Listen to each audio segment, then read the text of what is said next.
ইরানের অবিশ্বাস্য আক্রমণের মুখে আস্তে আস্তে মধ্যপ্রাচ্যের মার্কিন মিত্রগুলো ইরানের দিকে ঝুঁকে পড়েছে এবং মার্কিন যুক্তরাষ্ট্রকে ইরানের বিরুদ্ধে হামলা থামাতে বাধ্য করেছে।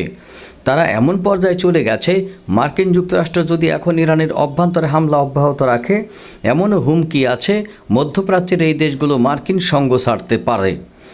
এটি বাধ্যতামূলক পদক্ষেপ, কারণ প্রতিনিয়ত আপনি যখন বলতেছেন এমন কথা যে ইরানকে আপনি শেষ করে দেবেন, ধ্বংস করে দেবেন, কিন্তু প্রতিনিয়ত আপনি নিজেই আবার যুদ্ধবিরতির মাধ্যমে হরমুজ প্রণালী খোলার ব্যাপারে আলটিমেটাম দিতে গিয়ে নিজেই চাপে পড়ছেন, তখন বোঝা যাচ্ছে আসলে আপনার দুর্বলতা কোথায়। বন্ধুরা, মহা ব্রেকিং নিউজ! মধ্যপ্রাচ্যের যে কয়েকটি দেশ ইরানের বিরুদ্ধে সবচেয়ে বেশি তৎপরতা দেখিয়েছে তাদের মধ্যে অন্যতম হলো সংযুক্ত আরব আমিরাত। শুধুমাত্র অন্যতম নয়, সংযুক্ত আরব আমিরাত এক প্রকার ইসরায়েল এবং মার্কিন যুক্তরাষ্ট্রের সাথে সম্পূর্ণ সমর্থন ভিত্তিক ভূমিকা পালন করেছে ইরানের বিরুদ্ধে আক্রমণ পরিচালনা করার জন্য এবং ইসরায়েলকে অবস্থান দেওয়ার জন্য। এমনকি বিভিন্ন সময় তারা নাকি মক আক্রমণ পরিচালনা করেছে গোপনে, অর্থাৎ ইরানের অভ্যন্তরে তারা গোপনে সামরিক হামলা চালিয়েছে যুদ্ধ বিমানের মাধ্যমে। এই ব্যাপারটি কনফার্ম হতে পেরে মূলত ইরান মধ্যপ্রাচ্যের মধ্যে সবচেয়ে বড় হামলা চালিয়েছে মুসলিম দেশ হিসেবে সংযুক্ত আরব আমিরাতের সামরিক, বেসামরিক এবং বিভিন্ন হাই ভ্যালুড অবস্থান লক্ষ্য করে। ইসরায়েলের পরই মূলত তারা মধ্যপ্রাচ্যের এই দেশটিকে স্ম্যাশ করে দিয়েছে, তার বাণিজ্য, তার পর্যটন, তার বিভিন্ন অর্থনৈতিক কারিকুলামকে একেবারে শিখেই তুলে দিয়েছে। আর এরই মধ্যে এমন একটা জিনিস ঘটেছে যেটি আপনাদের হতবাক করে দেবে। বন্ধুরা, যুদ্ধের এই পর্যায়ে এসে যখন এমন ব্যাপার ঘটে তখন বুঝতে বাকি থাকে না ইরান এই যুদ্ধের সত্যিকার অর্থে কত দূর পর্যন্ত এগিয়ে রয়েছে। মিস্টার ডোনাল্ড ট্রাম্প যে বক্তব্যই দেখ না কেন, যে হাইপ তুলুক না কেন, বাস্তবতা কিন্তু ভিন্ন কথা বলে। ইরান এই মুহূর্তে মার্কিন ডেসপারেট হামলা যদি 1 বছর ধরেও চলে, সে ব্যাপারে তাদের কেন যেন কোনো ভীতি নাই, তাদের যেন কোনো ভয় নাই।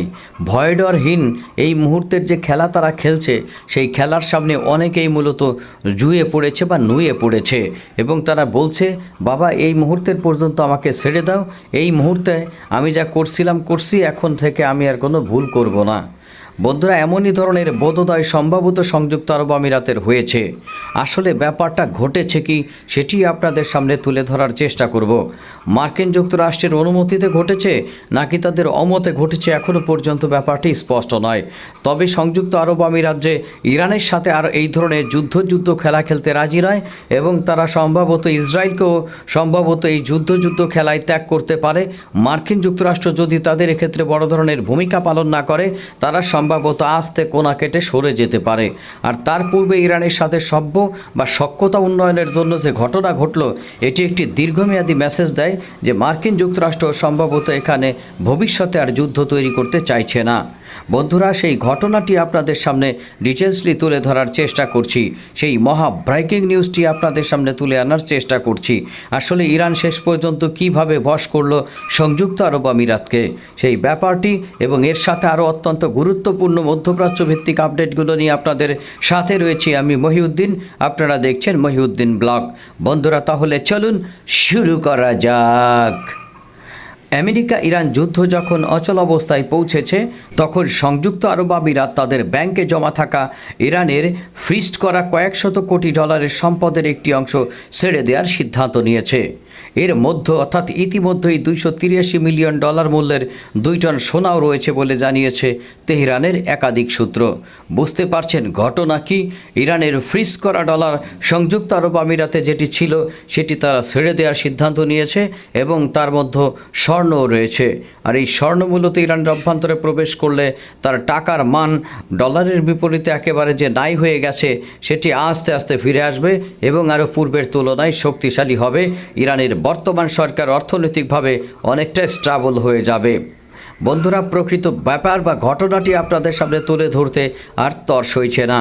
প্রতিবেদনে বলা হয়েছে, নতুন করে আমেরিকা এবং ইরানের মধ্যে সংঘাত শুরু হওয়ার পর ভবিষ্যতে ইরান হামলা থেকে ইউএইকে রক্ষা করার জন্য তেহরানকে রাজি করাতেই এই পদক্ষেপ নেওয়া হয়েছে।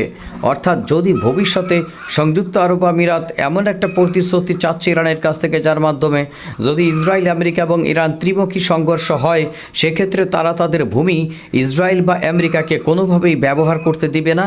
তার পরিবর্তে ইরান যেন সংযুক্ত আরব আমিরাতের অভ্যন্তরে কোনো হামলা পরিচালনা না করে, শুধুমাত্র সেই গ্যারান্টি বা নিশ্চয়তাটুকু পায় বা চায়। যদি সংযুক্ত আরব আমিরাত এই ধরনের নিশ্চয়তা চায়, তাহলে ইরান এক্ষেত্রে কী করবে? বন্ধুরা, ইরানের একচ্ছত্র শর্ত থাকবে সংযুক্ত আরব আমিরাত শাহীর মাটি কোনোভাবেই যেন ইসরায়েল এবং আমেরিকার মতো শক্তি ব্যবহার করে ইরানের অভ্যন্তরে হামলা পরিচালনা করতে না পারে। আর তাহলেই মূলত তারা সংযুক্ত আরব আমিরাতের অভ্যন্তরে কোনো হামলা পরিচালনা করবে না। আর এক্ষেত্রে ইরান যেন মনে প্রাণে সেই ব্যাপারটি মেনে চলে, তাই তাকে অর্থনৈতিকভাবে স্বাবলম্বী করতে বা উদ্ধার করতে এই ধরনের প্যাকেজ নিয়ে হাজির হয়েছে সংযুক্ত আরব আমিরাত।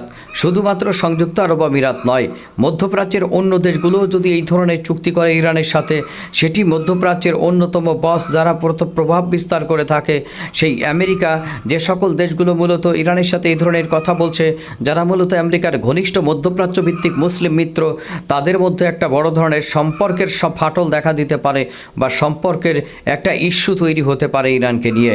ইরান তো এটিই চায়, মধ্যপ্রাচ্যের দেশগুলো তার হয়ে কথা বলুক, তারা যেন মার্কিন যুক্তরাষ্ট্রের সাথে এত বড় বা এত মাখামাখি সম্পর্ক ডিটেলস পে না করে। এক সংবাদ সূত্রে জানা যায়, একটি বিমান 11 এবং 12ই আগস্ট আবুধাবি থেকে তেহরানের মেহরাবাদ বিমানবন্দর অবতরণ করে এবং কারাসপায়ান বিমানবন্দরে যায়। প্রতিবারই বিমানটি প্রায় 1 ঘন্টা সেখানে অবস্থান করার পর ফিরে আসে। একই বিমানে এর আগে 8ই জুন আবুধাবি থেকে তেহরানের মেহরাবাদ বিমানবন্দরে গিয়েছিল এবং $3 বিলিয়ন ট্রান্সফার করেছিল বলে জুন মাসে সংবাদ সংস্থা রয়টার্সের এক প্রতিবেদনে এক ইরানি কর্মকর্তার বরাত দিয়ে জানানো হয়েছিল। এর মধ্যে ইউএই ব্যাংকগুলোতে থাকা ইরানের ফ্রিস্ট হওয়া সম্পদও রয়েছে।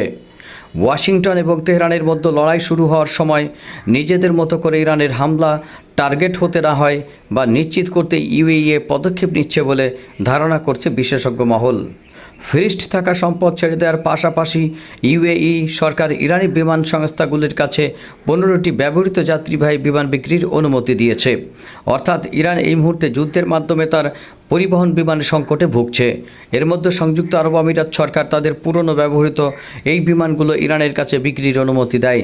সৌদি এয়ারলাইন্স এর আগে বোয়িং এত বিমানগুলো ইউএই ভিত্তিক ইসিটি অ্যাভিয়েশন সাপোর্টের মাধ্যমে ইরানে ট্রান্সফার করা হয়েছে। এছাড়া 3টি বোয়িং 737-300-500 বিমান এবং কন্ডরের 2টি এয়ারবাস A320-212 বিমান যথাক্রমে আমির শাহী সংস্থা এয়ারোভিশন এফজেট এবং আপনার স্কাই সোর্স এফজেট ইরানি বিমান সংস্থাগুলির কাছ থেকে বিক্রি করেছে। 2টি এয়ারবাস A320 বিমান ইতিমধ্যে ইরানে উড়ে গিয়েছে। সুতরাং ইরান কিন্তু 2 হাত ভরে পাচ্ছে। এত সুন্দর একটা বিষয় যে যুদ্ধের মাধ্যমে প্রতিপক্ষকে ভয় দেখিয়ে স্বর্ণ পাওয়া যায়, ফ্রিজ করা ডলার পাওয়া যায়, সামরিক অ্যাভিয়েশন বিমান পাওয়া যায়, তাহলে এই যুদ্ধ শেষ করার তো কোনো মানেই আসে না। আপনার ইরান তো ক্ষণে ক্ষণে এই যুদ্ধ চালু করতে চাইবে, যেন মধ্যপ্রাচ্যের দেশগুলো ভয়ে ভয়ে মূলত তাদের সকল ফ্রিজ করা সম্পত্তি ছেড়ে দেয় এবং তাদের কথা শুনতে বাধ্য হয়। একটি স্যাটেলাইট ছবিতে রোমানিয়ার জস এনএক্স আন্তর্জাতিক বিমানবন্দরে 2টি এয়ারবাস A30210 বিমানকে দেখা গিয়েছে। বিমান দুটির পরিচিতি C9SE এবং C9SE-F। কয়েকদিন আগে ইউএই সরকারের সহায়তায় ইরানের পাঠানোর দিকের আগে ঠিক বিমান দুটিকে দেখা যায়। ইরানের সূত্র অনুযায়ী আমিরাতি সংস্থাগুলোর সহায়তায় আরও 14টি যাত্রীবাহী বিমান ইরানে যাওয়ার কথা রয়েছে।